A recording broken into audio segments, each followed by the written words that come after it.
several questions about increasing diversity on Carmel. I know some of you joked earlier you could elect Democrats to the council as one way to increase diversity on the council. And so I'm looking at increasing diversity on the council, not necessarily electing somebody from a different party, but I guess you can answer that if you want to that way. But also just overall in Carmel, what kind of initiatives would you support as a member of the council to increase and support diversity? And that goes to you first, Mr. Howard.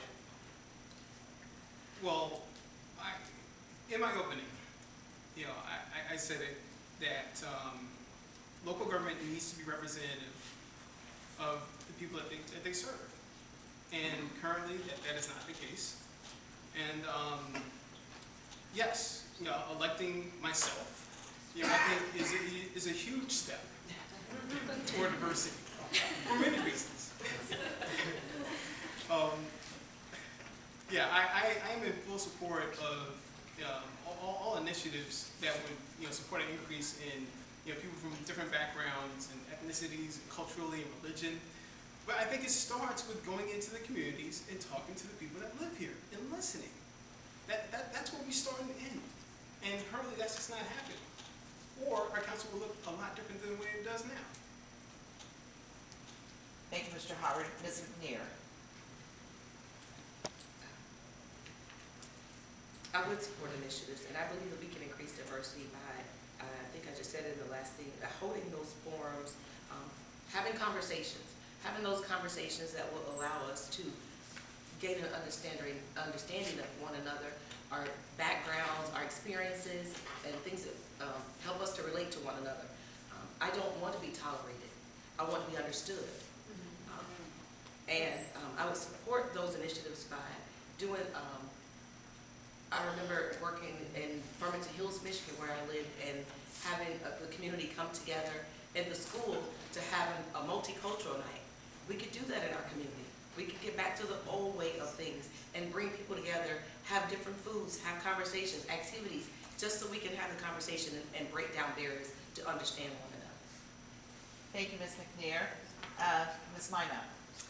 Well, I think Carmel should keep doing exactly what it's doing because we have a diverse community. And as I sit up here on this podium with two African Americans, a Jewish man, two women, I mean, we are diverse, and this is a reflection of the diverse community that we have. Now, Miles said earlier, the West District is perhaps the most diverse.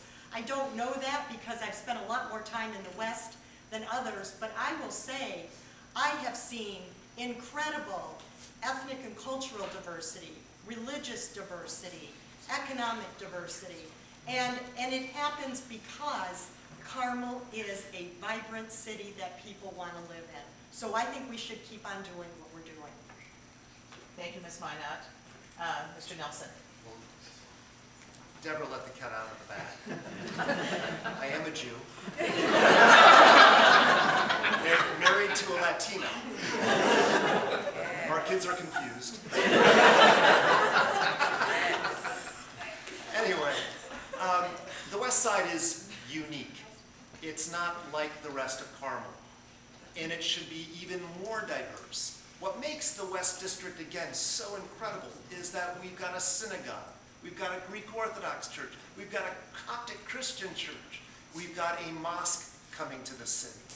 It is a special place. How do we attract more? I don't know. Make them feel welcome, maybe? That is something that we need to deal with. If we want to attract diversity, there's no magic to it. You let people know that this is a dynamite place to live, that it's a safe place to live, it's a great place to raise children because of the schools, and then you say, you should be moving here. Be my neighbor, please. That's how you do it. Thank you, Mr. Nelson. Mr. Kimball. I want to echo some of the thoughts that were just presented. We are doing things right. We've got a mayor who's a Renaissance mayor who's gone out of his way to create a diverse city, not just in housing, but in culture. We've got commissions that I think are models for other cities. I always think my district, in the central district,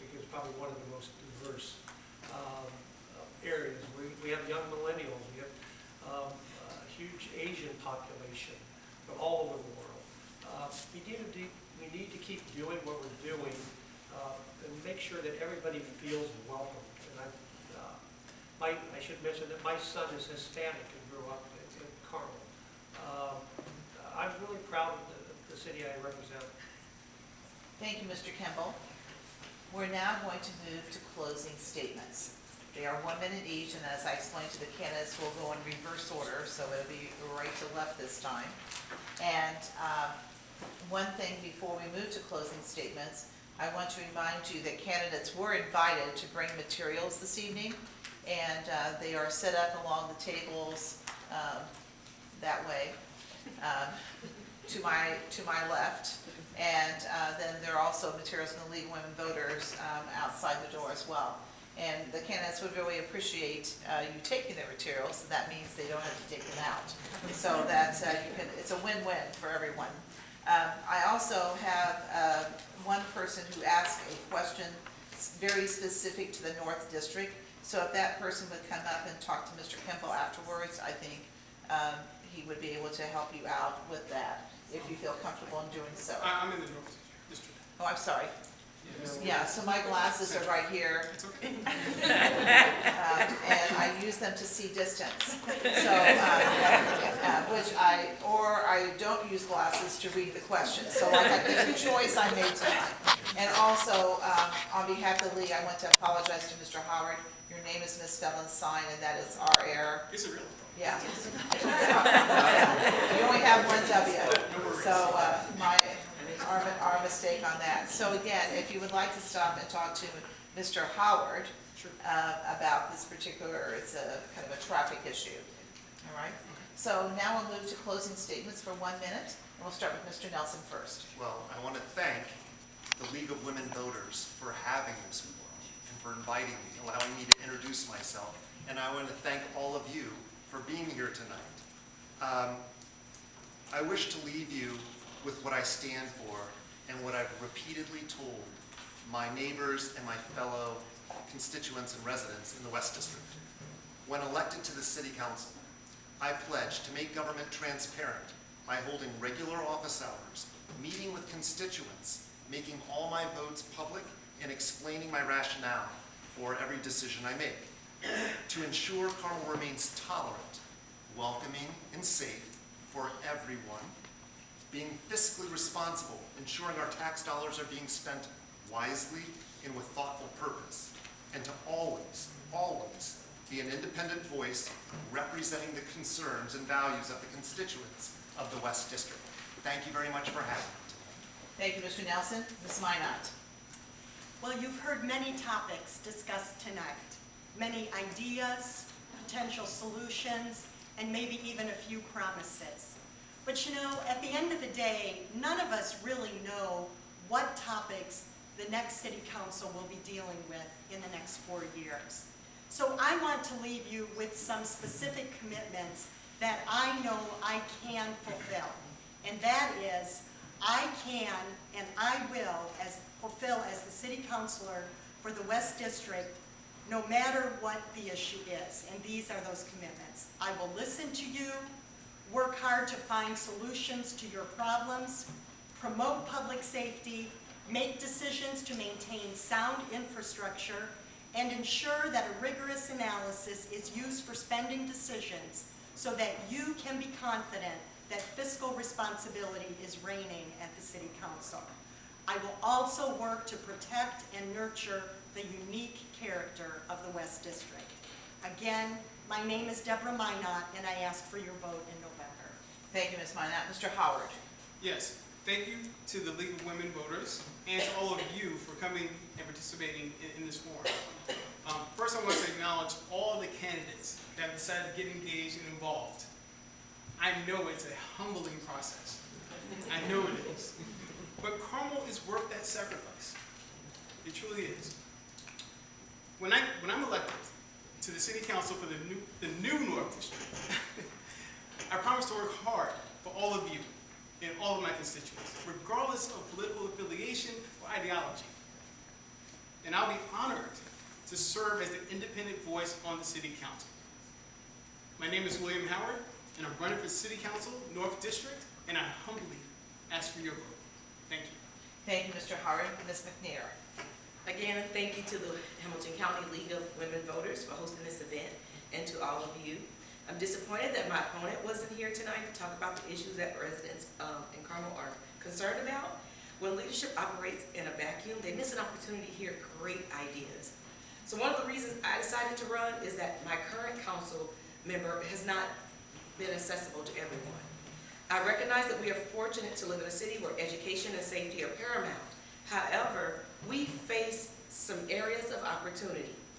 There is clearly a partisan divide that is hampering Carmel's ability to break the stigma of being an inclusive community.